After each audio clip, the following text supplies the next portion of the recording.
Hey, what's going on, guys? Nate and Phillip back at it again.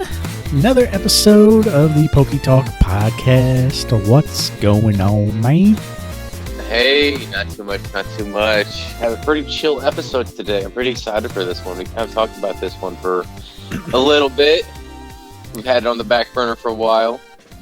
Yeah, not too much happening in the hobby. We're recording this one a little early. You know, we record all episodes pretty early, but this one, pretty much a week in advance just so we can get it down. So with that, there's not a whole lot of news. A couple topics, though, that I wouldn't mind touching on. But, yeah, any updates with you? Anything that you've been doing? Besides my comic binge, we did play a game of Disney Lorcana with proxies. That was pretty fun. Yeah. It's really pretty easy once you get it down. Yeah, yesterday I had my normal D&D session and actually played some Magic afterwards with a buddy. And after playing that game of Lorcana and then going back to Magic, I mean, you can just see it's very, very similar. And the differences are still what I think to be for the better. It's just hard to explain unless you play it yourself, but it's still looking promising, and pretty much everybody that I've talked to about it in my friend group, they seem to think so just by explaining the rules and how close it is to Magic, and they're definitely going about it in the right direction. So we're going to be playing some more games, hopefully, and it's really fun. I can't wait to get the starter decks. Like, I for sure want to make a few decks to play. Starter decks being some of those, so I'll probably try to get all of those. And I was thinking, depending on how fun this is to play, the first set, being quite large as well, it'd almost be cool to, like, buy a booster box or two and keep, like, 4 to 8 copies of every card, just so in the future you can potentially, like, make any combination of cards you want, with a friend, and you'd have, like, a little stockpile of cards that you can play with. So I thought about doing that, but yeah, it would be fun to do. Just kind of have a little stockpile of cards where you can make whatever deck you want from the first set. But anything in news that you wanted to cover?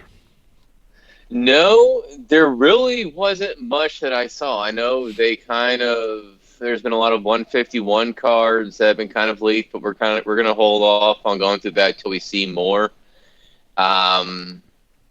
I mean, there really isn't much. I mean, they're having a TCG apparel featuring you, Nagaba, but that's pretty much it. Yeah, that's, I guess, that's coming through a certain apparel company starting May 20th. Yeah. And can be shipped outside Japan. We just had reveal that he's doing a TCG accessories and evolution promos featuring his artwork. I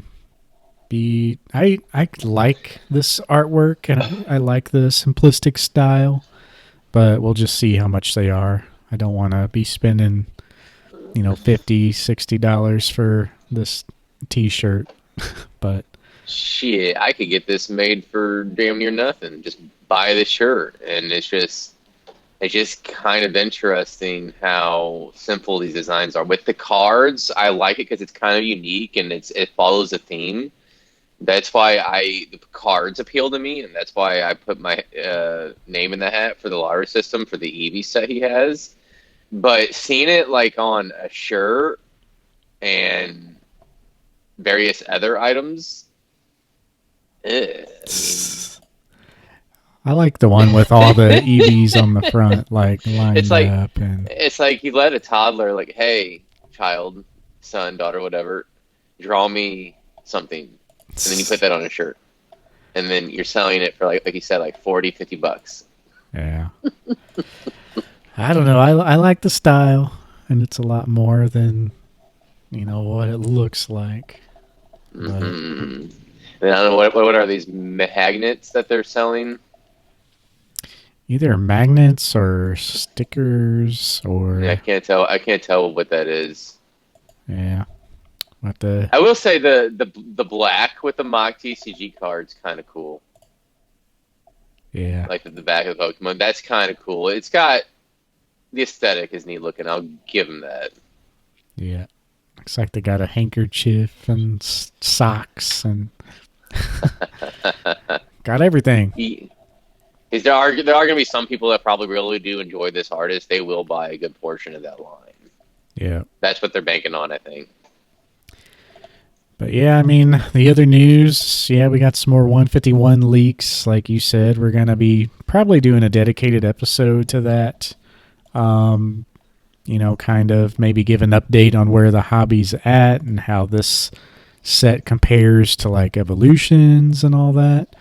Another evolutions. Yeah, the artwork rolling out looks pretty good so far, but yeah, we'll touch on that. Apparently, there's a article on PokeBeach about Clayburst being, I guess they decided to make Clayburst booster boxes made to order. So apparently, you can submit your applications for booster boxes from May 11th through May 16th. So, I mean, I guess that's going on right now. So by the time you hear this, it's pretty much over. But it's open to like anybody. So you can put in your request for a booster box just like you would purchase them. And then coming into late August or even into early October, depending on the date assigned to your order, the boxes will kind of be issued out to you. So yeah, it's interesting. So originally they were sold out within the first day of release because of the demand for Iono, and of course being a waifu. It is a very good card as well, I think, for the actual playability. So people have been really going crazy for that card. The alt art is even at $2,000. So it's pretty nuts. It's kind of like the next level Umbreon VMAX. But they are doing another batch where it's made to order and everyone can eventually get their hands on them. So it's gonna be a little bit though, but at least people will get them. So it's interesting that they decide to do that. Hopefully they can do this for future products. Like I would like to see them do anything that sells out immediately like that and sees that price. In between sets or once the set cools down, open up a window like this to actually be made to order. So they can give people one more chance and maybe they don't have to print any more of these cards and they can just do the one and done. But yeah, interesting. But speaking of cool, starting to follow a trend. Yeah, I'd say they're starting to follow a trend of now printing more after this set, after EV Heroes and this set now. And I'm sure it's not the last one. It's kind of interesting seeing that trend and how the Japanese market trends are kind of changing a little bit. Yeah, because they have to meet demand, or at least maybe not meet demand per se specifically, but they do have to get to the point where it's not chaotic, at least. Yeah. Yeah, they're making adjustments and they're still learning, from the hype and all that, but yeah, they'll figure it out. But speaking of crazy artworks and stuff like that, that is what this episode is about, which I'm sure you can tell by the title. Yeah. we're gonna kind of be going through our favorite artists and talking about kind of the top 3-ish cards. Like we're all gonna have at least 3 cards, but in general, just talking about our favorites. Like it's hard for me issues. Yeah. I know a lot of your picks kind of had similar artwork across multiple cards, so if there's ever that situation, we're kind of bunching it in together, and Yeah. yeah, we'll kind of go with that. But let me skim across the news though, making sure that there's nothing else. I mean, yeah, not really. There's more English cards for Paldea Evolved revealed on Poke Beach, so if you like that, go check that out. The only reason that catches my eye is because Tinkatuff is on there. That's like my favorite new Pokemon from Scarlet and Violet. It's a really cool card, and they have a alt art, so that's pretty cool. But yeah, still continuing the trend with alt arts and character rares and all this business. So it's a really cool theme they got going on, and Iono, of course, is going to be in that set as well. But yeah, other than that, not too much happening, I guess. Nope. Let's see. Trying to make sure I have all of the cards set up. Yeah, yeah. I guess if you're ready, we can hop on into our artists, No, if you I'm would ready. like. Yeah, let's go. Let's do it. All right. So, top three favorite artists and the cards that stand out the most to us. So, would you like to go first, or you want me to go first? I guess I'll go ahead and go.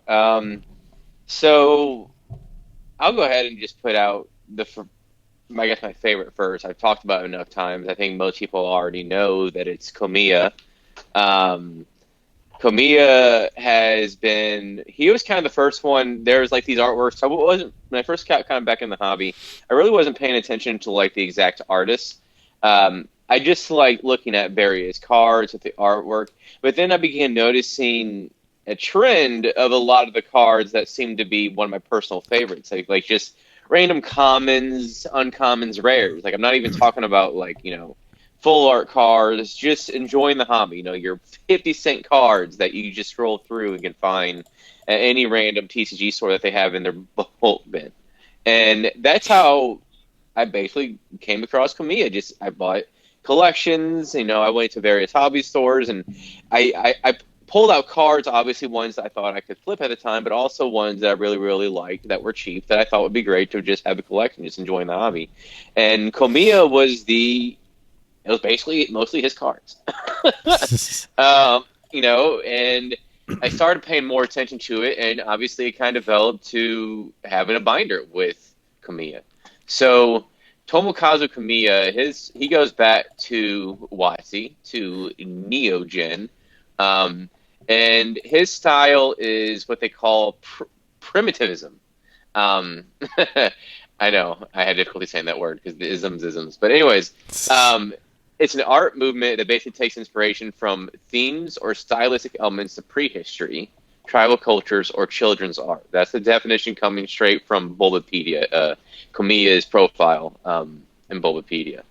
So you can really see that in his work. And my favorite one of his is probably the Scream Psyduck. I think not only is it one of the most exclusive cards he's ever been a part of, but it's definitely the most novel and most unique, I think, out of most of his work. That being said, there's been a few full art cards recently that have kind of given Komiya this ability to do a little bit more. He's kind of doing more than just like the Pokemon and just the background. He's starting to have a little bit more of this kind of color and glossiness when it comes to the full arts. It's just giving it a different aesthetic. Mm-hmm. Uh, and the ones that kind of come to mind are the Oricoro from, what was it, V-Star Universe, and then it was the Hypno that just came out. Yeah, I know what you're talking about. Which set's that from? But then he's also has this line that they gave him in Snow Hazard as well, and it's starting to have that too. Like for example, Gigabox. Like the colors are now starting to. It's getting to be gorgeous. Even though this Pokemon I don't even care for. Yeah. He does a lot um, with like neon colors too. Like nowadays, it seems like a here's this. lot more of his artwork is getting more Yeah, stylized and yeah, almost like exactly. charcoal look to it. Like the Hypno from Scarlet and Violet, like that is like a mesmerizing piece right there. You have its background, like it's starting to be more in depth. He's allowed to do, I think, kind of have a little more freedom than just like, hey, draw Slowpoke. Hey, draw so and so. For some reason, this Slowbro line, I don't know if Komiya loves that line or what, but if you look at a lot of his cards, there's certain reoccurring Pokemon that he keeps on drawing, and the Slowbro line, or the Slowpoke line, is one of them. I mean, he has one of my favorite my favorite Slow King and Slowbro arts, and that's from Neo Destiny. The Light Slow King or the Dark Slow King and Light Slowbro. I would say that might be like number two, with like right behind Scream Psyduck, potentially. Yeah. Yeah, I like a lot of his stuff. More so today than his older stuff. I can Like see that. I like his older stuff was not bland by any means, but it was mostly just the Pokemon kind of had his Hmm. style and then sometimes the Yeah, background. yeah, But I do like a lot of his cards in the oh, what is it, vending series. yeah, So a lot of those yeah. cards are very unique, and I feel like Derpy even. yeah, he got to show The off a lot of Chansey. his styles there. So That Chansey is like derp level over 9,000. I do think I agree. I think some of the best like focus when it comes to Pokemon probably is the vending series, but or even the VS series. He has some great art in the VS series, mhm. um, and it's this darker. They had it's like this darker tonal colors. And as now today, it's a brighter tonal colors, and it's a contrast. But a few of these kind of look more. Some there's a certain level of menacing on some of them that is kind of peculiar seen on a Pokemon card that really makes it stick out. And a lot of his older stuff, like I don't think some of his stuff in the middle are kind of meh. Like obviously, not every card is going to be an amazing piece of artwork, right? Yeah. I mean, every artist has some of the ones that are just kind of bland, and Komiya is no exception. Um, but a lot of his earlier ones, maybe it's the why see, there's just a lot of character involved with it, with how derpy he makes some of his characters because of the semitism style. Yeah, and I And remember then, his styles like back in the day. Like when I was little, I almost didn't like his style because it was so unique. But yeah, now, yeah, you just kind of grow to appreciate it. hmm Um, I like a lot of symmetry and like centering and a lot of artwork and stuff like that. So his style doesn't really fit my needs that way, but um, yeah, it's kind of funny to see how it has changed and grown on me. hmm I would say another one of my personal faves. They both come from the Neo era. It's the Palitoad Hollow and the Pokemon March from Neo Genesis. Um, I don't have this on here, but Moo Moo Milk is also a part of that. So Moo Moo Milk and Pokemon March. I went to a card shop. They had dozens upon dozens of those cards, and they were selling them for like 10 cents a pop. This was after the hype. This was like a year and a half ago, and I think I ended up leaving the store with like 300 Kamiya cards. Just Like loaded up. I just bought every single one that I saw. Like I just kind of wanted a bulk Kamiya thing, and a lot of my bulk cards, a good portion is of his cards, and I have no problem with that. I Yeah. mean, just his earlier work, like the Misaki promos with Machamp. And then when we start getting to Expedition, you have both the Pidgeotto line and also you have Bulbasaur and Charmeleon. These are also other ones that are most notable for me. Some of my favorites. The one where it looks like Bulbasaur is like praising the sun. Oh yeah, I do like that one a And lot. yeah, and knowing kind of like the style of how it's supposed to be like early man prehistoric times, I find that card very fitting with it both being Bulbasaur and even having almost like humanistic elements where he's like raising up to the sun. It just Yeah. feels like so in prehistory, like they obviously worship the sky, they worship the sun as a deity, the moon as a deity, all that. And I don't know, just seeing that in a card with this style just makes me think of prehistoric times when man was just growing into civilization from hunter gatherer era to civilization. And I just find it kind of a fascinating giver of life that the sun is. And that's what Bulbasaur is expressing as being grass, a grass Pokemon. Yeah, for sure. But Yep, he's got some good stuff, and a lot of people, like him quite a bit. He's mm-hmm. been made popular by a few YouTubers as well. Yeah, Um, he's got a lot of variants too of his cards, like a shit ton of them. yeah, yeah, there he's very unique, like card to card, very different. But it's just the style that you recognize right away. Out of all the Pokemon artists, if you lined up like 5 cards of every artist that there ever was, you could probably only narrow down a couple of those artists like pretty decently. Meaning that, if you see 5 cards, like you could match 5 cards together and it'd be that one artist. Komiya would definitely be one of those Mm-hmm. because all his Arita cards kind of would have be that. another. Yeah, all his cards kind of have that, thing. I think Arita would be kind of hard though, because he's got quite the variety, and he kind of fits in that look of like cartoony look. Like a lot of artists have their own unique thing, but a lot of them also kind of dip into like the cartoon, anime, or manga style at some extent. So I'll refrain my comment for later. But on that one, because I kind of want to say more about Arita. Hint, hint.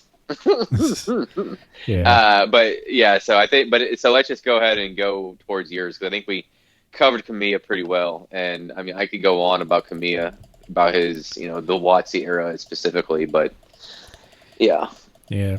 Well, another one of those artists that would really stand out for me is Sugimori, which yeah. he's not in my top 3, but he was very close because he's kind of like the Godfather, and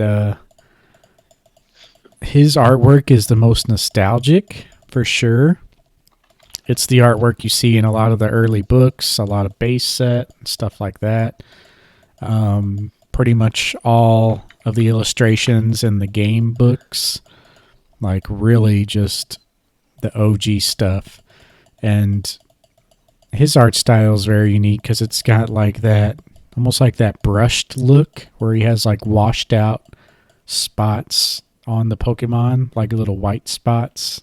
If you just see one, you kind of know what I'm talking about. It's almost like a washed out look of his colors in his artwork, but his stuff really stands out, and Komiya is just kind of one of There's those one. artists for sure. There's one more guy. I'm trying to think of his name. It's like Stitch kind of Pokemon. Oh man, he has your Dratini and is it Fossil? Oh man, I'm drawing a blank on him right now. He just had a character art or a character rare, or not character rare, but a full art of Altaria. Um, Let it's me like let me Stitch. see. what is his name? He did a Dratini in WotC that Nishido. uh, There's Nishido, or I'm trying to look at some of these other. it's recognizable because it looks like something was cross stitched. The Dratini and a lot of them does. They're like close ups and they almost look like 3D rendering. Oh, yeah, I know what you mean. Hang on a Uh, um, second. Let me pull them up. I can't think of that guy's name, but that's another person that would be able to fit. You'd be able to. It would Sako stick out. Ito. That sounds a lot like it's it. Yeah. A lot of that artwork, it's like, looks like cross stitched in like clay and stuff. Yep. Like an Yep. actual mini, yeah, like a mini set that he created just to, At first, I didn't care for him, but after kind of seeing more of him, I've actually grew to appreciate his style. yeah, let me look him up on Cerebi. If you like a certain artist, if you look them up on Cerebi.net, you can see like all of their artworks, which is pretty It doesn't. nice. It doesn't have every one of the cards, though. I've noticed. Yeah. I think it mainly only has English printed, though. Well, no, it has the in certain high-end Japanese promos. Yeah. I'm looking at them now, and pretty much all of their cards. It looks like they didn't. They started in Sun and Moon, though. So Sun and Moon was their first card, Poliwag, but every single one of their artworks is like a handcrafted set and a cross-stitched version of the Pokemon. And it's actually really cool. Like, this might be an artist to collect for me, possibly. It's just really cool how they've done all this. And yeah, the Altaria character rare, that was their first like full art card. But also did what set was that in? Crown Zenith. Galarian Gallery. Yeah, they pretty much have done at least one or two cards every set since Guardians Rising or base set Sun and Moon.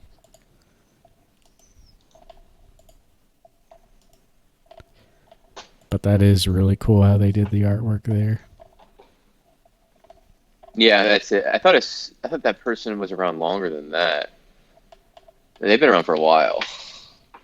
There's some claymation artists like back then. Maybe that's what you're thinking of. Yeah. I guess not really claymation, but clay figures. Yeah, that's probably the one I'm referring to because there's like a Dratini in particularly. Yeah. But yeah, this cross stitching one is another one. So there's the claymation one. I can't remember that guy, but this is one of the ones where they look almost like all cross stitched. Yeah. It's a very unique style. Yeah, that's really cool. I didn't know they did that for all their cards. That's a pretty cool little art set to collect. There's not many of them. And it's not expensive. They're all cheap. Most expensive ones, that Crown Zenith, probably Altaria. Looking at Komiya, looks like he has 257 cards illustrated now. Yeah, it's just growing. So he could still fit in one binder though. For now, I think the binder I have went up to 360 is what I end up doing or something like that. Allowing room to grow into it. Yeah. Or 270 or something. I forget what it was.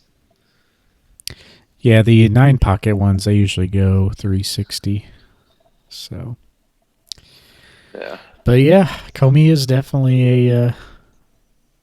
I don't know, there's a few artists that I wouldn't mind collecting the artwork. Komiya is one, obviously, and yeah, that cross-stitch one, and maybe some of these others. But yeah, let's go ahead and move on to my artist. Yeah. Mine's going to be... So yeah, obviously I picked 3 of them. These aren't necessarily in any order. I'm mostly breaking up my first and last choice because they have the same last name. And the first one I'm going to jump into is, let me pull them up here, Koki Saito. So they are pretty much known for a lot of the big promo cards, which you'll understand here soon. Hmm. It's a freelance illustrator who does work for the Pokemon TCG. He did a lot of manga illustrations for popular Japanese game tie-ins. Looks like he's also designed a number of characters and mascots that feature on his website as part of a fantasy land called Torklek. So he's kind of got his own little world, and it kind of showcases his quirky and detailed drawing style through his characters on his website. His main inspirations are from Dragon Ball's creator Akira Toriyama, and that's kind of his biggest influence. And he definitely has the manga slash anime style Yeah. about him. Some of his cards are kind of hit and miss for me, Hmm. but some of the big ones that I can think of are the three that I chose to talk about. Is number one, the Mega Charizard X Poncho wearing Pikachu, which was in the Mega Charizard X Poncho Pikachu special box released in January 2016. It's the it's the black and blue Mega Charizard. That's the Mega Charizard X, and there's many of these Poncho Pikachus that were released, but this one has a little unique art style because Pikachu's actually like he's got his arms up Rawr. and he's like growling. Yeah. Rawr. So the other ones are kind of where he's just kind of standing there and wearing them. This one he's kind of got a little action to him. So that's why this one has always stood out to me. This one is a card I'm actually hunting down. So this is on my buy list potentially. Maybe collect a con if someone has it, but it's a 2016 promo. It's pretty desirable and, getting kind of old now. So a lot of these are getting scooped up. 2016 was such a great time for promos, and yeah, this definitely fits in there perfectly. Another one of his cards, which many people recognize, is the old Mario Pikachu. Hmm. It's the full art specifically is the one I picked here because it's such an iconic card. Everyone knows Mario. Everyone knows Pikachu. Slap them together, and you have one of the most desirable cards of all time in the hobby. This one was released in the Mario Pikachu special box in 2016. And yeah, it's just very iconic. Was happy to pick this card up at the beginning of this year, thanks to some Lorcana plays. And I could potentially go after this card in a 10 if I sell some of those Lorcana cards. But yeah, it's this year alone, I think I bought my 9 for like 1800, and I was just looking last night.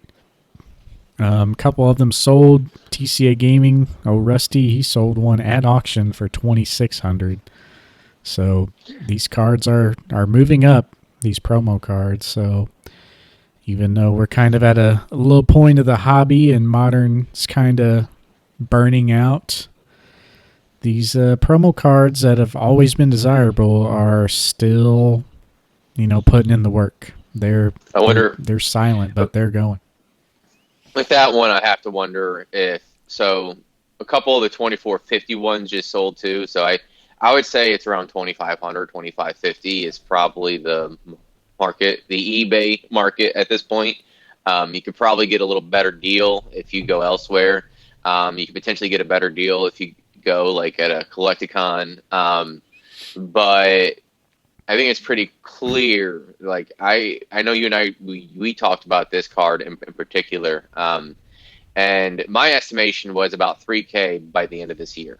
Like by December, the card would be around 3K. Now, I thought the movie would play a big role into it. It was hugely successful. I think some of the how it was increasing over the past year. I think some of it was because of that movie as well. Uh, but I will have to wonder because the movie was hugely successful. Was it the top grossing animated film of all time now? Or it's like just behind like Frozen 2 or something. It was incredibly successful as far as at the box office. And I think a lot of people were reminded of, oh, their love of nostalgia Mario. And then like, oh, yeah, that card. Maybe I should get that card. I think some people are also still like just kind of putting two and two together because while the card is pretty recognizable, more and more people are starting to give it more notice, and a lot more people are also starting to notice that it is just keep on going. I think it's doubled in the past year and some change, honestly. Yeah. It's yeah, it probably had a little something to do with it. It's been steadily trickling up though. But yeah, we'll have to see how it goes in the future. It's a promising card. I've always said, if Lorcana really blows up and is a hype situation, kind of like Pokemon was, I'm probably gonna sell Lorcana. If it keeps going up, then that's fine because I've already made a lot off it, and in turn, like I'd be selling it to buy more Pokemon. So it's just kind of putting money in somewhere else, kind of like I've So always yeah, done. But I don't. Honestly, I don't have that card, and we kind of, we discussed this in tune earlier in the year about what our thought processes were about why you went for Mario, and you know, it worked out for you pretty well, obviously, and I decided to hold on my Lorcana, and I knew this Mario card was going to increase in price, but the expectation was the Lorcana cards would increase at a greater rate than the Mario would, and that's the chance I took to potentially buy not just the Mario Pikachu, but the Luigi Pikachu and even more. Um, and probably, like, I don't want to take too much time away from your end, Nathan, but Saito is on my list too. yeah, um, but yeah, I'll go more into detail later about that. Keep on with the cards you were mentioning, though. yeah. The only other one I put up, I didn't want to do another 2016 promo because Yeah. there's a lot of good stuff, but I decided to pick one of the Sun and Moon promos because Okay. 2016 and X and Y was a fantastic time for promos. Obviously, I think I know which one you're gonna say. same same can be said for the Sun and Moon era. They really had some great promos, especially half art promos. They really hit a home run with it. So much so that X and Y and Sun and Moon era for promos kind of stands out compared to Sword and Shield. Like, Hmm. I don't think Sword and Shield really did it as good as the last two generations. No. But what card do you think I'm going to pick here? Well, I remember you saying it. I thought you were going to say something else, but then I remember you said it was this card. The card I thought you were originally going to say was Pretend Team Skull Pikachu, because it's technically one of the first cards from the Sun and Moon era, but it's following the style of the Pretend Poncho Pikachu. But I know which one you're going to say now. I'm not going to spoil it for you, though. Yeah, it is the Playing in the Sea Yeah. Pikachu. Hmm. SMP promo 392. This is one, it's only a half art. It's a Pokemon Center stamp promo, so it's got Pokemon Center on there. It's got the hollow border, and it's got the wave hollow pattern, which, fun fact, is the exact hollow pattern that's on the Disney Lorcana collector's set. So it's got that nice little wavy pattern. The artwork is great. I always loved surfing Pikachu and flying Pikachu as the promos, like the OG promos. But this surfing Pikachu, like, just took that and really took the cake. Like, I loved those cards back in the day because, like, what they were, and they were kind of just cool because, you see Pikachu doing different things. I didn't quite love the artwork. And then when this artwork came out, it was just like such an amazing artwork. Um, it's real simple. It's just Pikachu riding a wave, but he's like bent down in action. But really, what adds the most to this card is that hollow pattern. Like, there wasn't a whole lot of cards with that hollow pattern, especially cool promos like this. And when you have this card in hand, seeing Pikachu riding the waves and the wavy hollow pattern all over the card surface, it just it's hard to explain. It's just an amazing looking promo. Um, but yeah, it's a CGC 9.5 in my collection. A couple 10 subgrades probably would cross over to a 10 pretty easily, but this ultimately doesn't fit my new goal of, the full art promos as far as my graded collection. But it's a kind of a tough card to get rid of, but I'm really holding myself to it to, narrow down that collection a little more. But yeah, really, really great cards. But yeah, just a recap. Overall, I don't really care for his art style outside of Pikachu for some reason. I just love how he does Pikachu.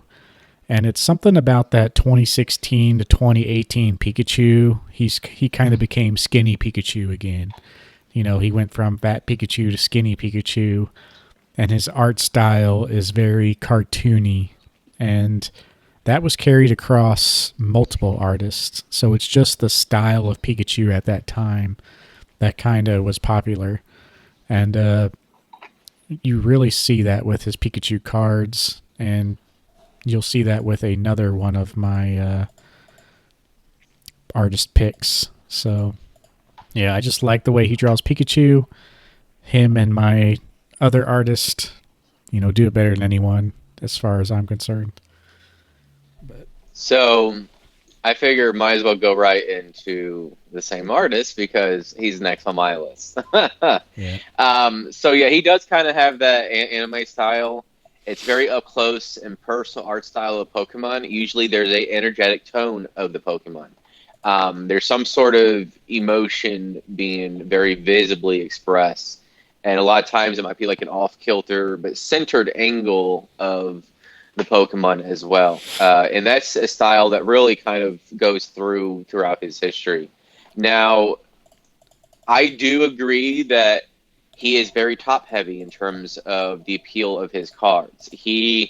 A lot of his cards are very nondescript for me. They don't really, like, he's one of the artists where if you would take five of his cards that aren't his top heavy cards, you might not be able to recognize him, honestly.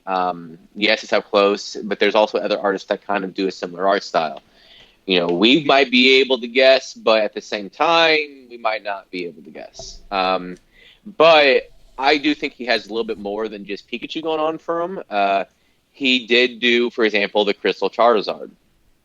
That is one of the cards that I think does stick out for him, and it's not one of my favorites, but I do enjoy that card as because a lot of it is because of the hollow pattern, but it's also because of the up close style of Charizard's face that I like. Now, my favorite ones, we kind of mentioned a few of them. The Mario and Luigi Pikachu, we've already talked about that. I do have the pretend Poncho Pikachu, but it's not the ones you chose. It's actually the Carp and Gyarados. And I actually like those two more than I like the Charizard ones. The only thing that the Mega Charizard has going for it is, like you said, he's expressing emotion.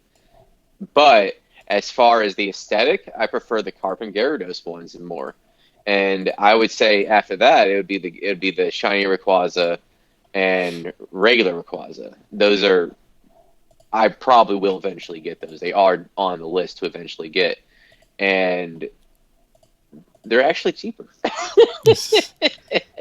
The one you're after, of course, it's a great card, but it's definitely the most expensive of the bunch. And as we noted before, we have in our conversations, that one is becoming more scarce to find on eBay.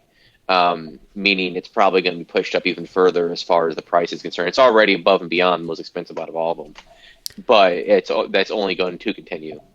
And I like them all. It's just that Yeah. extra bit of character to that one. And I don't know why that one is the only one that does that, because they also have a Mega Charizard Y Hmm. that's just kind of standing there. So, Yeah. yeah, I don't know why that one in particular got the special treatment. We know But, why. well, I that's what I'm don't know saying. if There's that was another one the that's a Charizard, but I guess well. that I is the don't. cooler Charizard because it's got the shiny colors to it. But Yeah, that one was always the cooler one. Like the first time the Megas came out, I'm like, oh man, look at that. He looks so cool. yeah, And I think that's kind of what it was. And I don't know what exactly he said when it comes to Pokemon and these artists, but I imagine they kind of have an idea of what they want on some of these cards, and they want the artist to kind of stick to it. I wouldn't be surprised if some of that was the Pokemon Company pulling those strings. That's kind of what I think, but we don't know for sure. Um, or why couldn't they make the now Mega Charizard Y black as well, or just make the Mega I don't know Charizard X, orange? Like, why couldn't they make the Carp shiny? You yeah, know, like they could have done that, and then all of a sudden that card rivals the Charizard. The the Mega Charizard X, isn't it? Yeah, pretty yeah, sure it's the X. Yeah. So that one would rival that one if that were shiny, or if the Gyarados were shiny. They did the Rayquaza shiny, so they clearly could have done it with any of the others, but they didn't. yeah. I'm just saying if they did it, it would have rivaled each other, in my opinion, in terms of what the hobby views it when it comes to the market price.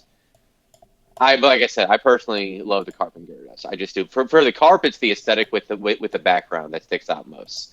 And I just think it's funny as hell. You have Pikachu wearing a carp hat. It's just very very very funny to me. I think they Um, also sold that Carpat on the Pokemon Center, or maybe it's did like a they directly? maybe it's a third party product, but I want to say they've sold that. But I thought it was a part of a box. It was a part of a like the Rayquaza had his own box, if I recall correctly, and then it was like the Charizard had their own box, and then like they each had their own box. yeah, I'm not sure. Like for the hat specifically, this was like a secondary product of that line. Mm, But yeah, I think they had their own separate boxes for the actual card and sleeves and all that. Kind of like the Mario box. yeah. Those special boxes are pretty nuts. They had like a Nessa box, Mario Hmm. Pikachu box, obviously. So they still do those special boxes every once in a while. The Eevee Heroes special box. So they're always kind of worthwhile to check out. They got some unique promos there. But yep, there's some pretty good ones for that. Yeah, and then obviously one of my favorite ones of him is the Arsa Dialga Palkia quote unquote alt art GX, where they're all stone statues. Yeah. That's one of my all time favorites of Arceus in particular, and it's definitely a very unique modern card. And he obviously did a whole bunch of line of Pokemon Center promos. I love one of my personal favorites. There's two of them. One I own, another one I don't. The one I own is Cherry Blossom Afro Pikachu. The other one is the Firefighter Pikachu that I really, really like. And then there's also a line from the Japanese Pokemon Center. I think you had to spend like $50 or something. I can't remember the exact way you were able to get it, but the poncho wearing Eevee line. It's Eevee wearing a poncho of every evolution. Oh yeah, And those were half those are art amazing. cards, right? Yep, and they're not necessarily cheap if I'm not mistaken. I think sealed. I think they're cheaper if they're unsealed, but sealed. They last I looked, I actually haven't looked in quite some time. They were approaching, I thought, like 250 a pop. It's, I mean, it's Eevee. You got the Eevee tax. Yeah, I haven't looked those up in a while, but yeah, I I mean, believe yeah, it. they're about sealed. They're about 250. If you like, it's still in the wrapper. Yeah. Now they're about 280, 400 in a 10. Those are other cards that are going to fare well too. These cards right here, like I think these cards in a 10 will eventually hit a grand, if not more, just because it's Eevee and like the art's amazing. So those are Yeah. cards that, but and they're not even necessarily niche either. Like they're not as like they're more recent. I think they're kind of well known, somewhat well known, but Yeah, and it's kind of hard. Like, it's hard to see anything post hype get that situation anymore. Like, if those EVs came out today, there'd be so many of them.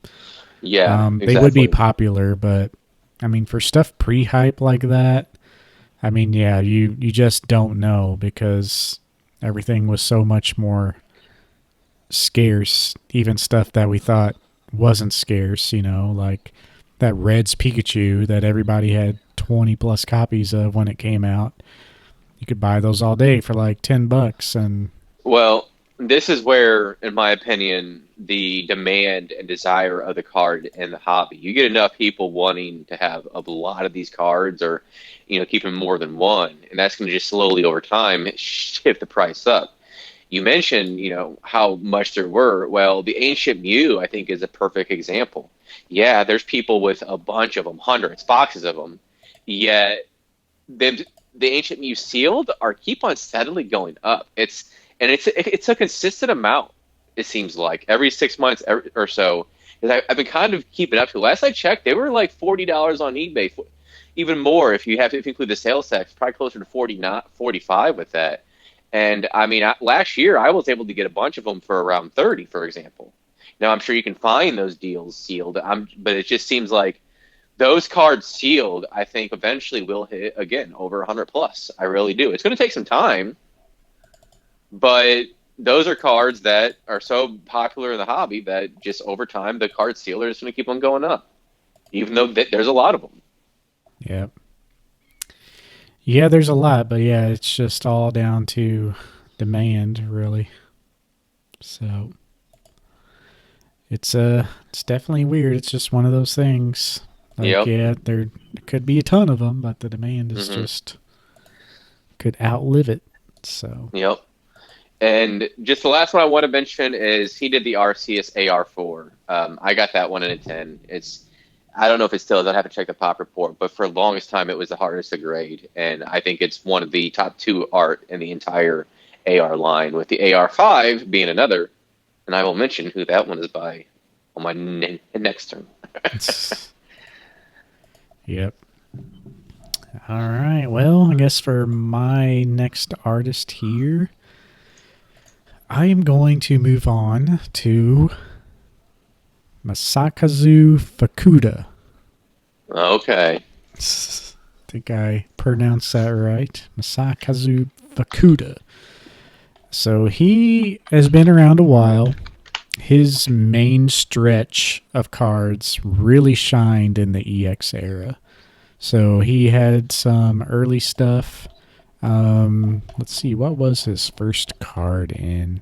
So he went all the way back to EX Fire Red Leaf Green. So he did not even start until the EX era. So Fire Red Leaf Green, he came in with the Meowth line and Tauros.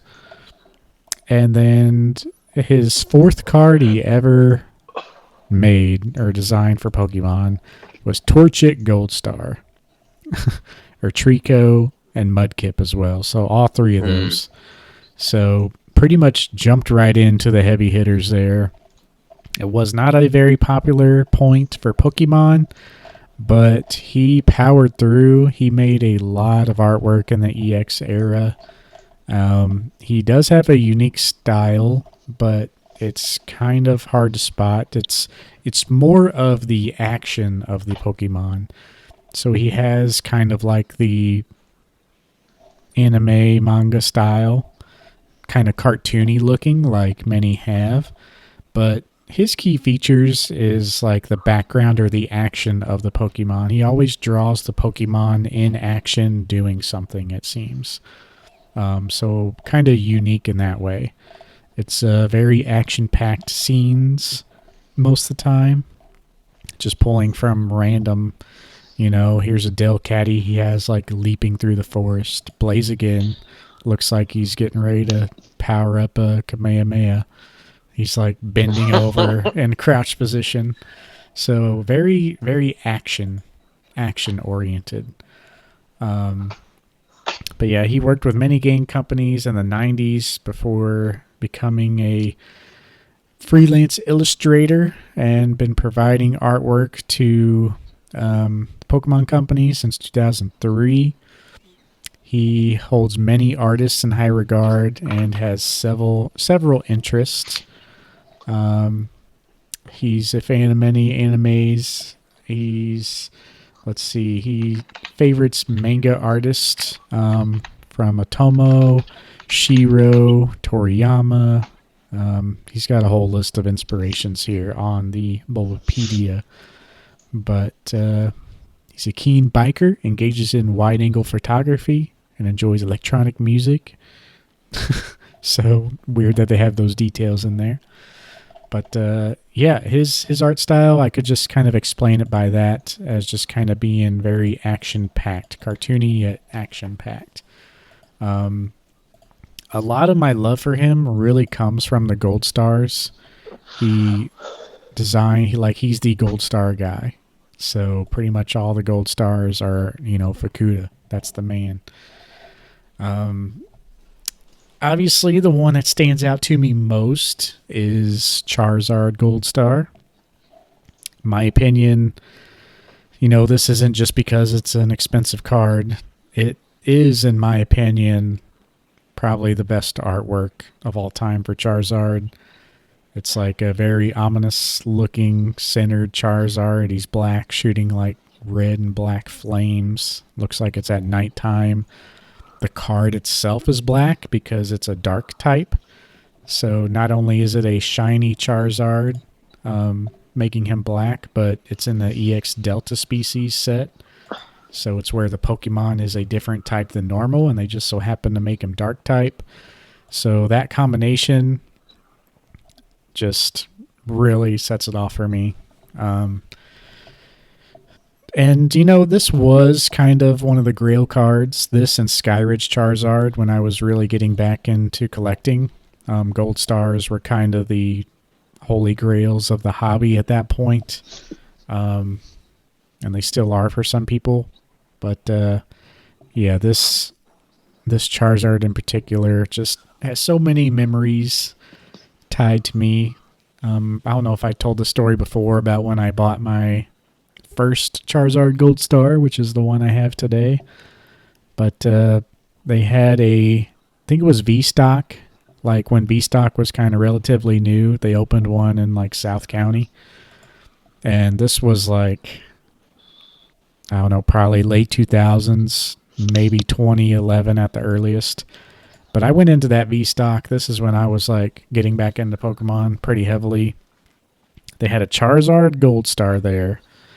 Not one of them, but two of them on the counter in the glass case. Do you remember I don't know if I told the story, but if I have, do you remember what they were priced at? Was it like $100? I wanna say they were both priced at like $25 a piece. It was either Jesus. It was either 25 a piece or 50 a piece.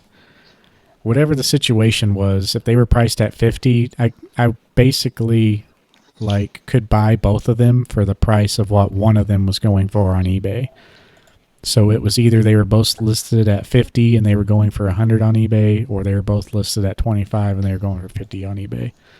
But I have the picture on my Instagram somewhere. You guys will have to dig that up. I'll share it when this episode goes live.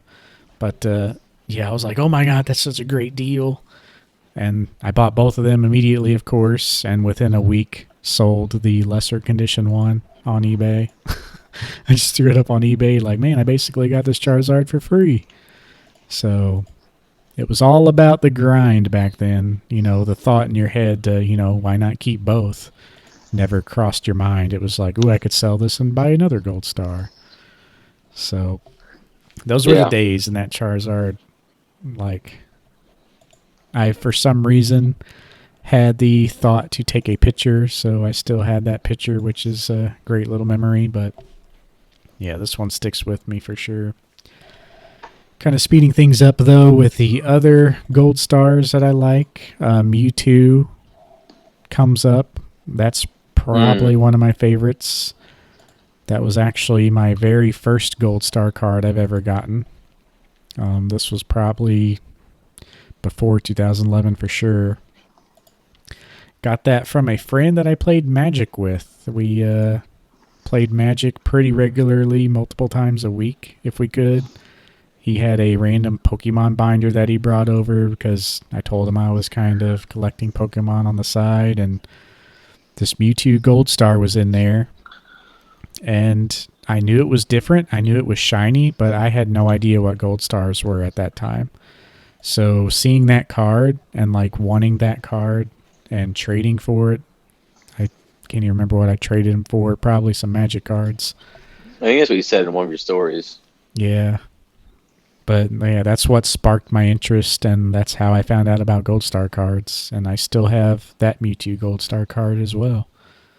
So that's why I'm so tied to the Gold Stars, even though they don't really fit into my collection in any way. Like, I think I'll always have my set of Gold Star cards. Because those are the cards I kind of had the longest, and like each one of them has pretty much a story tied to it. Because I just remember those early days so well because of them. But for my number 3 card for Fukuda, I'm going to tie in the Umbreon and Espeon Gold Star. They're the only non-holo Gold Star cards. That is until Celebrations reprinted Umbreon Gold Star. But Umbreon Gold Star being reprinted in Celebrations has also made looking for the real Umbreon Gold Star significantly more challenging. So the eBay's just flooded with, of course, the Celebration ones. So it's made the hunt for this card even more so. And this is Umbreon and Espeon have always been the most pricey historically until I think recently Rayquaza has taken over. But it's always been Charizard, then Rayquaza, which have been pretty much tied. And then Umbreon and Espeon were always the more expensive ones. But Rayquaza has taken the cake here recently, I believe. But Umbreon and Espeon are still number 2 most expensive, I think. I like that. I think that's one of the best Rayquaza arts of all time. Yeah, it was really And hard not picking that one because, yeah, it's hard to beat too. I mean, I agree. I agree. I was kind of letting you talk, but I agree that the Charizard is probably the best, or one of the best Charizard artworks of all time. Yep. Skyridge Charizard was another one that was really hard for me not to pick. It was definitely up there. Koki Saito, my first artist, is actually the illustrator there. So that was another hard one to pick from him. But yeah, that's my Fukuda. That's why he's one of my top guys. It's all about the gold stars, and yeah, I love to see it. Takes me back, and just love those artworks. It's kind of like Sugimori for me. Like, it's so nostalgic, but I actually like Fukuda's artwork for like what it is, not because it's just nostalgic. But So my final one was I kind of had a choice. It was kind of a choice between a couple of them. Himeno, Keijimaru Himeno. We kind of you mentioned them as well, and I agree. They would be in my top 5. Um, Shugamori is kind of like on the outskirts of the top five, being 5'6", and another one to kind of round out the honorable mention artists is Shinji Kanda, which is obviously the newest one. Shinji Kanda is kind of like if a love child between Komiya and my last artist I'm about to mention, Arita. And Yeah. Arita is rounds out the top three. Shinji Kanda just lacks the library because he only just recently came onto the scene, but he's quickly going to he's already there amongst some of the most favorite, especially the newer collectors, artists in the entire hobby. And his art just sticks out. You can immediately tell it's his, just like Komiya, and it's just amazing. I love the vibrancy of the colors, but ultimately I couldn't include my top three because, like I said, he lacks the library that the other artists have. With that being said, Arita would round out my top three. Now, what makes Mitsuhiro Arita so notable, in my opinion, and I think one of the reasons why I like him, is he has this vibrant use of colors and lighting with this interaction with it, with the subject and the background. Um, and some of my most personal favorites of his actually are like commons and rares. He has a, for example, I think it's a rare. It's a Suicune. I forget which set is it, but it's like Suicune jumping through the air, and it has the sunset in the background. And that's another card I actually have a lot of because to me it just sticks out. Yeah. Now, a lot of his colors or a lot of his cards that have the background, they also really sticks out. It's a great use of overall vibrant colors, something you sometimes see like almost in like comic books. Um, Now he's basically been with the Pokemon since the very beginning, and the how he uses like the light with the shadow just really, I don't know, that vibrancy of the color just really sticks out with me, and I think it's why a lot of people enjoy his art. Now, one of the ones that I'm going to include in my top five, yes, it's the base set art trio, and most notably the Charizard. I know, I talk about people simping for the Charizard all the time. I know, but ultimately, it's reached its notoriety for a reason, and it is one of the most defining cards and famous cards in the entire hobby. And without that card, maybe it could have been another card. I don't know, but those cards defines the earliest era in the very beginning of Pokemon, and because of that, I obviously include it in my top five. It was the card I wanted as a kid. It's the card that everybody still has to have, the base set Charizard. But I have to say the whole base set trio because they're all great. You kind of have to take the whole thing. It's like a whole group, right? You can't just take one and not the other. And one of the cards that also feature, I'm kind of going back and forth here, but one of the cards that kind of featured this color, I was just trying to find it, is a Smeargle from Fusion Strike. It's Yeah. 209 out of 264. If you haven't seen that one, wow, that one's incredible. Now, he also did the Arceus AR5. That's the one with the moon in the background that makes it look very godlike, like the god Pokemon Arceus is. And that's I have that one in a 10. I sold all my other 10s from the AR set to help afford Lorcana, but I could not get rid of the 4 by Kuki Saito and number 5 by Arita.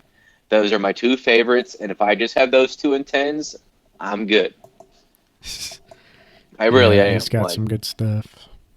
now, what's also great from Arita, so he did. I mentioned this before. It's my favorite alt arts. He did the Noivern V, the Batman Noivern V from Evolving Skies.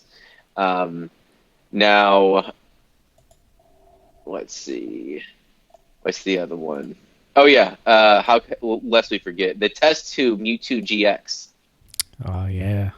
Yeah, the Test Tube Mewtwo GX. He did a lot of the tag team GXs too. He like Blastoise and Piplup, But that Mew, and then he did the obviously Mewtwo and Mew GX. That's one of my favorite Mewtwo cards right there.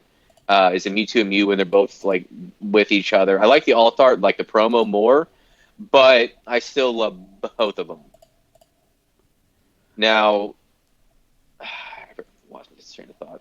Oh yeah, he also did the Giovanni from the Team Rocket promos, the Japanese ones. Yeah, the That's probably special my box, rocket yep, box. yep. XY promo 277. That's one of my favorite Giovanni cards, and that is one of my favorite. Like, it's not like my top. It's probably my top five Grail actually. It'll be like Mario, Luigi, and then it'd be like a few of the pretend, and it'd probably be that one right there. Now that card ain't cheap. That card's like $5,000 raw. Like, I'd love to have it, but they are not cheap, and they're pushing it upward, and they're going to keep on going that route because again, they're some of the best cards in the entire hobby from the XY era, best era in the entire hobby for promos ever. Not even a debate. It's clear.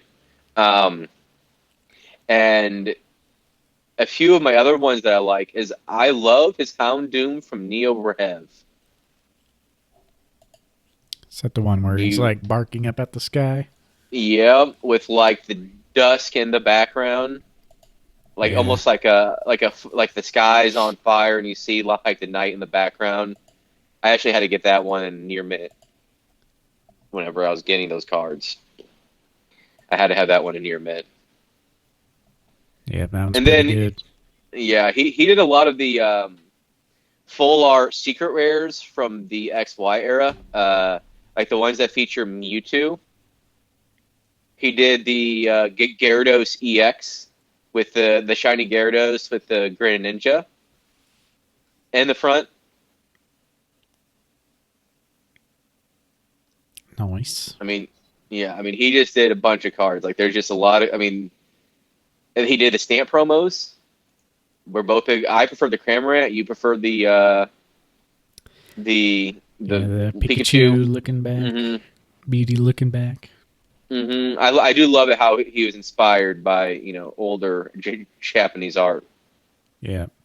Yeah, those are still some of the best promos. I might be looking for those, or at least the Pikachu in a 10.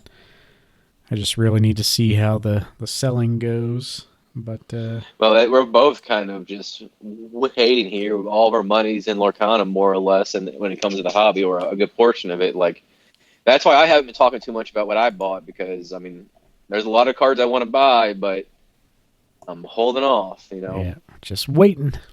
Yeah, like because the reason why I got it was because it would allow me to afford buying some Grails and completing a large portion of my binder set, and that hasn't changed. I've been sticking with it, and it's going to be worth the wait when it finally happens. Yep.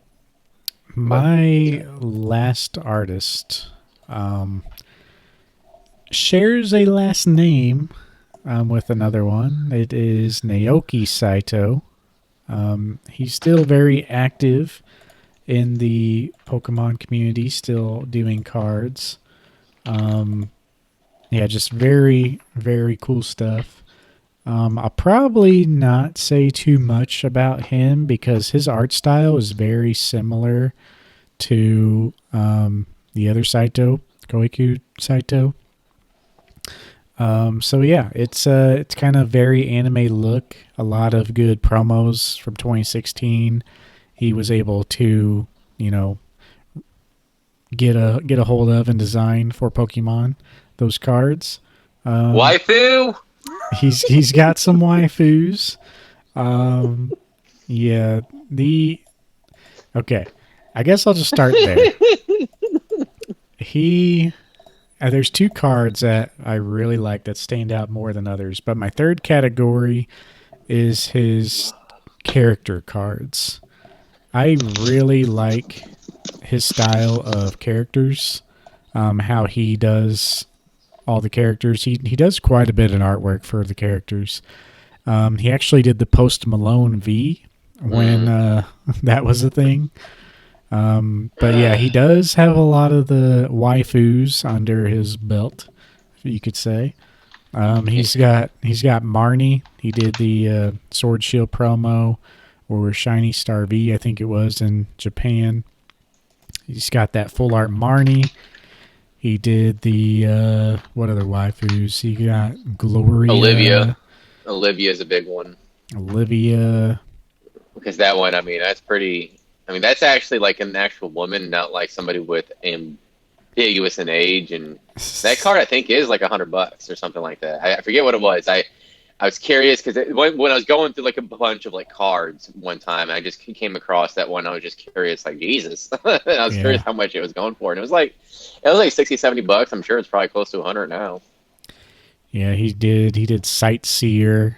Um, he did Blues Tactics and Red's Challenge, the full arts of Red and Blue, who became Ash and Gary in the anime. Those full art cards are really cool. Did some Brock's Grit. So he's got a lot of character cards. If you go even Hmm. farther back, he did another version of Sightseer, Lycia. He did the Lily from Ultra Prism. He's got another Olivia card from Crimson Invasion. So yeah, he's got quite the list of character cards. But And that Master Royal, I think, wasn't that trophy card that SM Promo 85? I'd have to see it here. SM85. Let me see. The Marshadow? Master Royal. Pretty sure that's a trophy card. I'm not sure. I'll have to look that one up. Yeah, we have to look it up. I'm like pretty sure that's a trophy card, and that's like expensive as hell. Yeah. Um, let's see. But yeah, sorry. Go ahead. I was seeing a Marshadow with that number. Yeah, that card is like $10,000. So yeah, What's I the remember numbering on it again? it's one of those weird things where it's like I think it's SM85, SP85. Because yeah, this one just sold a month and a half ago. Best offer at 12K. Or let's see if I can find another one. Oh, I see. Yeah. Yeah, I see Yeah, what you're that talking about. one. That one's a trophy card. And there's not. It's a variation card. Like he actually has a lot of. I didn't realize he had that many trophy slash world like tournament cards because he has a lot. He has a Battle Fest of Pikachu with SM61. That was a promotional item if you participate in the battle tournaments, which obviously has like three variations, including the 20th anniversary Festa. Mm-hmm. And then, I mean, the Aloha Friends is one of the best modern cards, 100%. Champions Festival, yep. Champions Festival, 2017, The Alola 2018. Friends. Yep. Yeah. He has your N, Reshiram and Zekrom GX. Yep. Yeah, he's got some pretty good stuff. There's a best of X and Y in that I like even more though. That's like my dream card there. But I think who was the artist on that? It was someone who's not like super out there. Mizutani. That's like my favorite character card of all time, and my favorite character in from Black and White.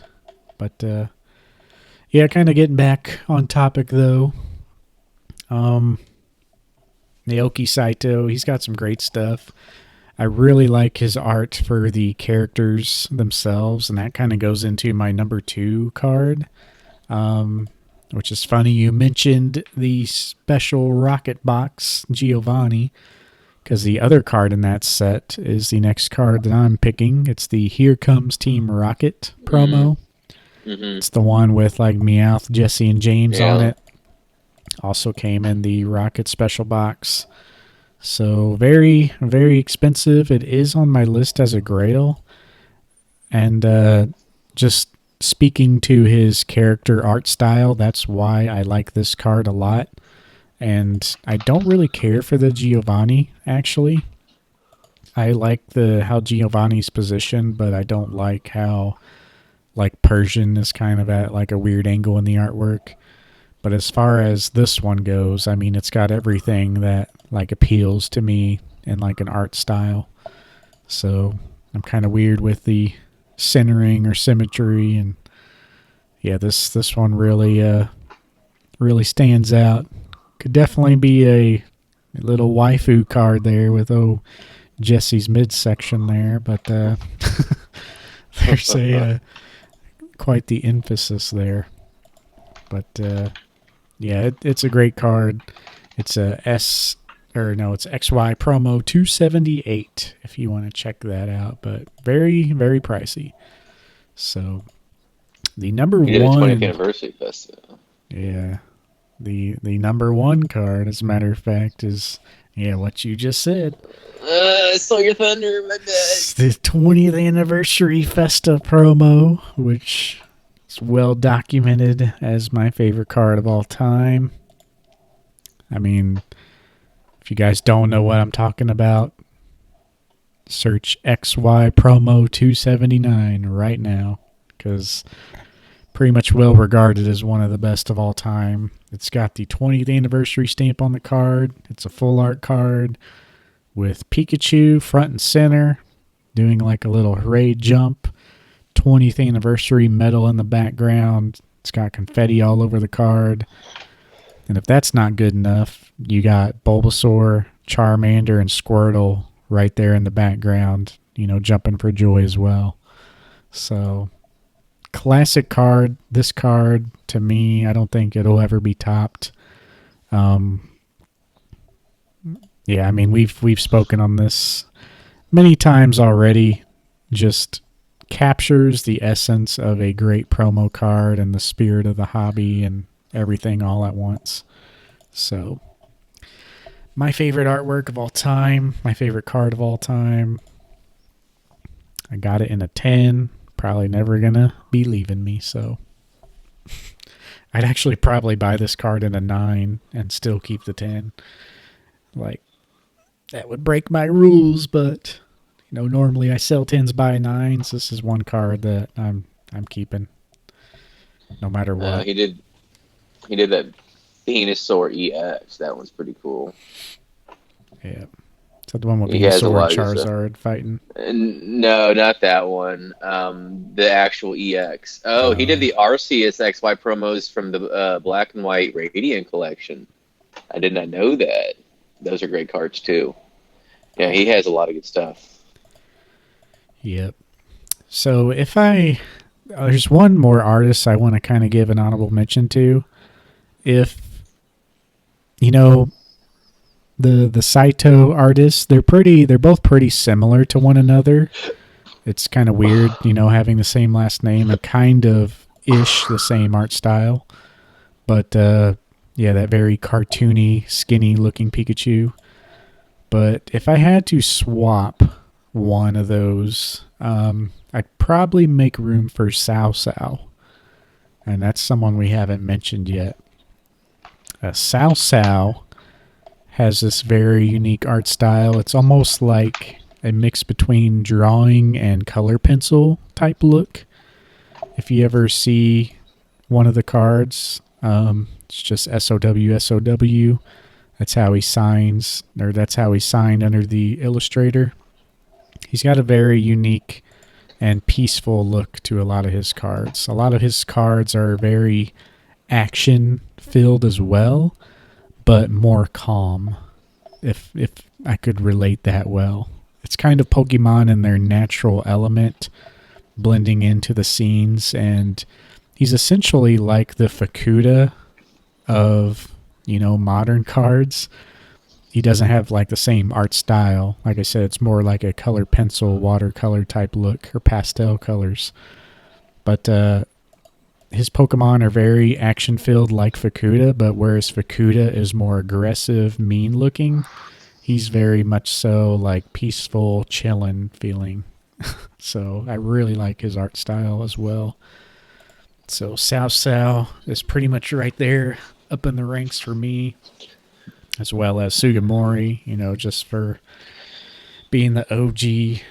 So if I had to extend it to a top five, like those two would be in there.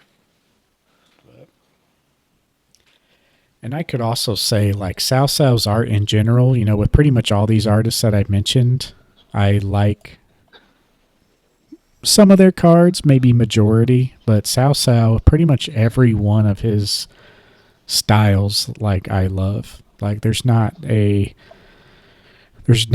a bad card that I see on his lineup. They all, like, kind of appeal to me.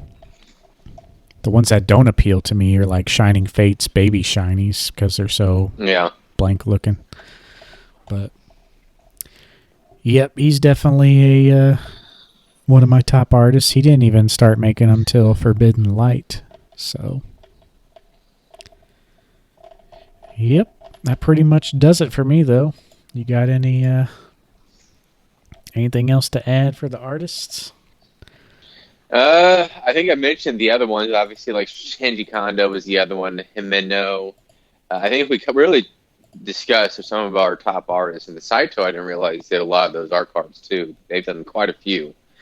Um, one day I might kind of collect some of these Worlds Ceremony or Worlds Tournament trainer cards because they are unique and they are pretty cool looking. They aren't necessarily cheap per a card. They're like basically anywhere from like I think it's like 120, 150 to like 300 to 400 kind of in near mint. They kind of range, but they also stay kind of steady with that price, even ones from like 2011, 2012, just because they are a very niche card, even though they're an awesome card, but because they're kind of niche and because they're limited more so than like a set card, they're pretty firmly around that price range. So it's not necessarily like a cheap purchase, essentially. And it's kind of like that's something I might do further down the line once I collect like the main goal, just have a whole binder of those cards. That'd be pretty cool.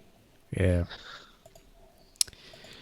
All right. Well, let us know what some of your favorites are in the comments or whatnot. But yeah, I guess we'll just go ahead and jump, see if you got any questions or anything. I had one that we kind of touched on, like kind of what were some of your runner ups. So I feel like we kind of touched on that quite a bit. But yeah, what do you have another question that we could touch on or? I do. I thought this one would go well with our main topic. It's what is the worst artwork from your favorite artist? Hmm. Mm. Yeah. I mean, mine would generally have to be the style. As I mentioned, like I like pretty much all the like Saito styles as far as Pikachu goes. Like I just really like how both of those guys draw Pikachu. But for Koku, um, or Koki, sorry, I get these names mixed up. I don't know, some of the lesser Pokemon, like he has done some nice artworks, like he has Florigato and Meowscarda, the newer cards. He's done a lot of alt arts there. But sometimes he just has a really plain looking card. Like he did like Swablu in a Crown Zenith as a character rare style. And it's just like a generic like Swablu with like mountain and trees in the background. Hmm. I mean, it's a nice looking picture, but it's just really simplistic looking. Like for him to go from stuff like even less common like Virizion from Silver Tempest.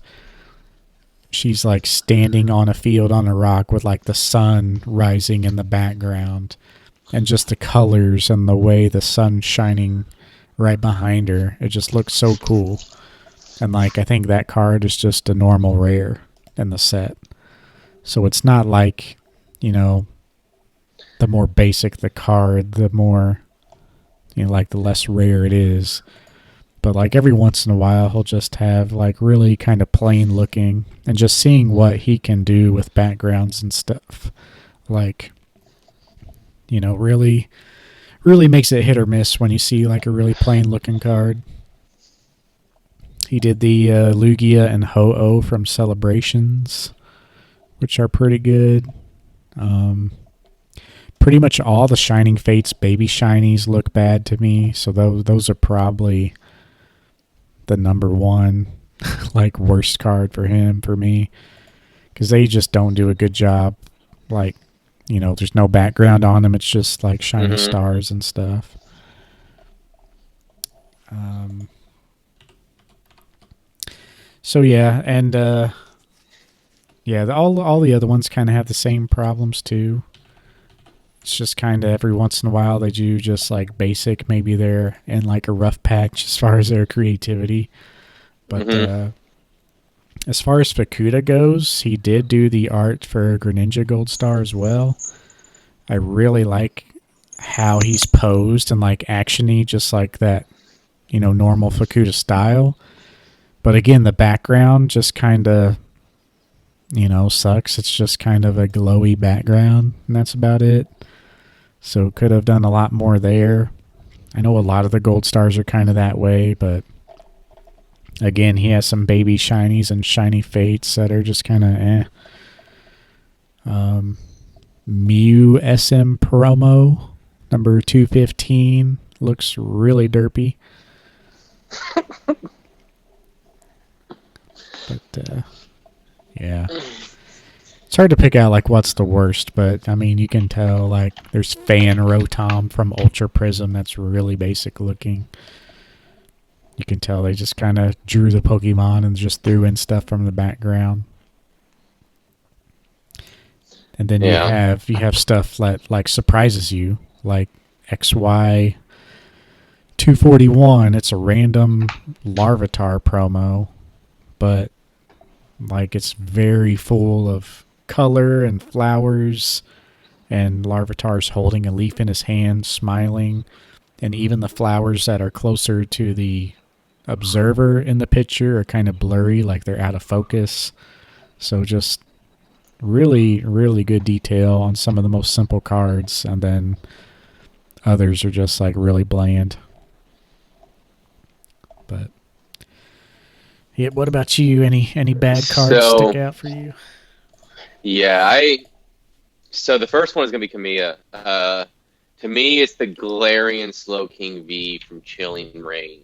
Um, that was one of his first full arts in a while, and when I was excited that he was going to have one, and I was kind of let down over the card itself. I'm just the background's cool, but the Pokemon itself is just kind of bland, and I'm just not the fan of that card for a full art. I was expecting a little bit more.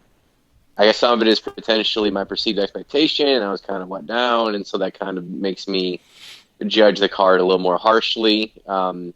But ultimately, it's just not one I'm really interested in. Like, it's a cheap card, and I could like buy it anytime. I'm like, Yeah, um, and then for Arita, it is the Greninja and Zoroark GX from Unbroken Bonds.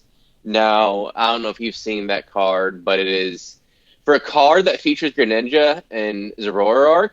You would think it would be cool, but it's pretty damn bland, yeah, honestly. Like it's like let's do like a CGI rendering of Greninja and Zora with this kind of a plain empty background, and that's about it. For somebody like Arita, you think that card could have been a little bit better. yeah. I just think it's one of his worst cards because of it. It's just very basic and simple. It doesn't feel like there was any thought given to it. It's just like, oh, I'm just going to create this. Here you go. And for Saito, I don't think it's necessarily a bad artwork. He has one that's really, really terrible. I think he just has a lot of bland cards. There's a Mm-hmm. lot of his artwork where he's very, very top heavy in terms of his artworks. He has yes, he has an extensive library and obviously some incredible cards, like some of the best cards ever in the entire hobby. but a lot of his cards are pretty like, especially his set cards are pretty meh.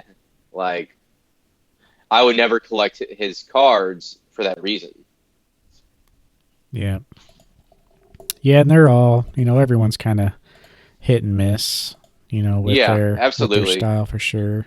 But But I just think it's a large portion of his library, in my opinion. yeah. But yeah, I guess that'll pretty much do it for the episode, though, unless you got anything else to mention there. Already at I an think that's hour it. 40 minutes. Not too So bad, not too shabby at all. yeah, we're if you guys notice, we're just uploading these in one spot now, for the time being. Of course, we're on all the streaming platforms. If you're Hmm. listening, um, if you're wanting to watch on YouTube, which, if you're listening to this, there's not really a watch aspect of it. We're just Hmm. uploading the audio version with our logo to YouTube there if you want to listen that way. So there's not any visual aspect to it, but that's going up on my channel. So our links should take you, like if you click on the YouTube link, it should take you to the playlist where all the episodes are. Um, so yeah, we're just doing that because they can get a little more traction on my channel, and if it ever requires us to go back to the main channel, we'll just do that. But it's majority a listening podcast, obviously, Yep. and we're not doing any visual aspects for the time being. So we're just kind of putting And it up there just to have a way of accessing it. yeah, and we don't necessarily have to be like, oh my God, we're social media influencers. Oh my God, listen to us. Oh, we don't have that desire. We do this because we enjoy it, and obviously we would love to be able to expand for our medium. And we definitely appreciate everybody that does listen to our stuff. Um, it's just one of those things where we when we set out, we wanted to make an audio podcast. We didn't have the narcissistic tendencies to have to be quote unquote a major social media influencer. Yeah. Um, but I mean, I'm not trying to say anybody bad on any of the influencers, but we're in the influencer day and age where every guy, girl, they, them, everybody thinks that they're somebody, and we do this because we enjoy it. Yeah. Yeah, and like I've always said, it's a way to keep my interest. Like if we weren't doing this, the last 2 months especially, I probably wouldn't have done anything Pokemon and been out of the Hmm. loop. Because yeah, while we're waiting on Collecticon, I've been kind of in this hiatus. I even checked, and I think I went like a month without posting to my Pokemon Instagram. So I made a post the other day. I'm like, geez, it's like it's really kind of slipped through the cracks for me. But I try to post at least one a week to like make it look like I'm a semi-active account. Um, but yeah, it's been the same thing. I've been buying like I've only bought. Damn, I think so. I bought that card at Yeti Gaming, the 2016, and since then I bought $30 in Pokemon TCG. I think at yeah, our local game store, just some singles. And so basically, in the last 4 months, I spent like $300 on Pokemon. yeah, Like since late January or like January, like so I guess it's almost 5 months now. Like it's just one of those things. Like I talked about, like I've narrowed down my focus. I know I'm going after that Mario Pikachu and just getting any other card that I might want or do a big dent in. Set cards distracts from that. So keeping the eye on the prize. yeah. I'm really just waiting for that Collecticon, like we said, and Yeah. just once I sell all those things, I'll have the cash and like I'll reevaluate, see how much I have. Um, really want to potentially lock in some goals. It really comes down to just either buying grails after selling these cards or like setting up to where like I could do my other investments pretty nonchalantly for the next 2 years, or put that money into grading my gold stars. So one of those three things is still gonna happen. Um, But yeah, step one is sell, and then if that's going after a grail or investment stuff or grading gold stars, or yeah, even potentially some set cards myself, one of those things will happen by the end of the year. We just have to get to Collecticon. So we're kind of boring for the collection part for the first We're half of this basic. year, but we'll get there. Yeah. All right. We do have the next few episodes planned out. A lot of them, will be revolved around Collecticon when that happens. So I think a before and after episode on hmm that, 151 episode, some other stuff, and Era episode at some point coming up soon. yeah. We basically have, I mean, we more or less have it till fall, kind of semi mapped out with just a few ideas needing to fill up some time. But I mean, yeah, we're good. We got ideas that technically could take us almost to 2025. So Yeah. All right, guys. Well, that'll do it. Let us know what you think down below or wherever you're listening, and we'll catch you in the next one. until next time.